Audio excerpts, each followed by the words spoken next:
మహమ్మద్ షమి భారత జట్టుకు తన ప్రాబల్యాన్ని మరొకసారి ప్రదర్శించేందుకు ప్రయత్నిస్తున్నాడు. పరోక్షంగానూ, ప్రత్యక్షంగానూ గంభీర్‌కు, అజిత్ అగర్కర్‌కు ఒక ఊహించని షాక్ ఇచ్చాడు. 2025 ఛాంపియన్స్ ట్రోఫీ దగ్గర పడుతోంది.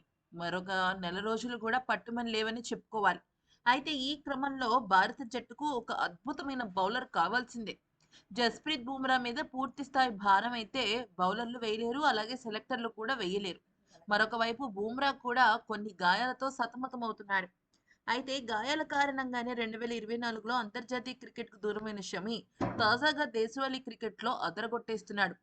అయితే ఒక పక్కన విజయ్ హజారే ట్రోఫీ కోసం చెమటలు చిందిస్తూ కనిపించాడు. గతంలో గాయాల గురించి ఆందోళన ఉన్నప్పటికీ ప్రస్తుతం జరుగుతున్న ట్రోఫీ మ్యాచ్‌లలో ఆయన మేలైన బౌలింగ్ చేసి జట్టుకు తన ప్రాముఖ్యతను చాటుకున్నాడు.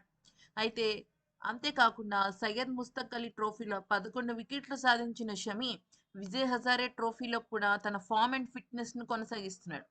గతంలో చూసుకున్నట్టయితే రోహిత్ శర్మ అలాగే గౌతమ్ గంభీర్ ఇద్దరు కూడా షమి ఫిట్‌నెస్ పైన పూర్తిస్థాయి క్లారిటీ రాలేదు అంటూ మాట దాటేశారు. కానీ తన సత్తా ఏంటో చూపించడానికి ఏకంగా దేశవాళీ క్రికెట్‌ని మడత పెట్టేస్తున్నాడు. అయితే మధ్యప్రదేశ్‌తో జరిగిన మ్యాచ్‌లో 42 పరుగులతో సత్తా చాటడం ద్వారా తన బ్యాటింగ్ నైపుణ్యాన్ని కూడా నిరూపించుకున్నాడు షమి. 34 ఏళ్ల షమి 2023 ప్రపంచ కప్‌లో అత్యధిక వికెట్లు తీసిన భారత బౌలర్.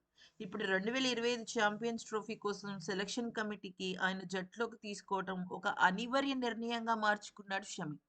జనవరి 12న భారత జట్టు ప్రకటించబోతోంది. ఈ తరుణంలో షమి తన ప్రదర్శనతో సెలెక్టర్లకు దిమ్మ తిరిగిపోయే షాకులిస్తున్నాడు. ఇక ఈ క్రమంలో గంభీర్, అజిత్ అగర్కర్ ఇద్దరూ కూడా షమిని ఖచ్చితంగా తీసుకోవాల్సిందే అనిపిస్తోంది.